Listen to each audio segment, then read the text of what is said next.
മലയാളത്തിന് ഇത്രയേറെ നഷ്ടം സംഭവിച്ച ഒരു മരണം താരതമ്യം ചെയ്ത് പറയാൻ ഇല്ല എന്നുള്ളതാണ് സത്യം. MDയുടെ ഒരു യുഗം സാമൂഹ്യ സാംസ്കാരിക സാഹിത്യ മേഖലയിൽ ഇന്ന് യഥാർത്ഥത്തിൽ അവസാനിക്കുകയാണ്. എല്ലാവരിൽ നിന്നും വേറിട്ട് ഒരു പന്ഥാവ്, ഒരു വഴി എനിക്കുണ്ട് എന്ന് അദ്ദേഹം കാട്ടിക്കൊടുത്തു.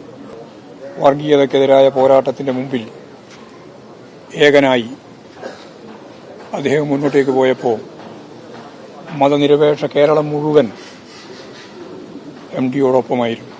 എല്ലാ കഥകളുടെയും ഏറ്റവും ശ്രദ്ധേയനായ അമരക്കാരനായി, പെരുന്തച്ഛനായി MD നിലകൊണ്ടു.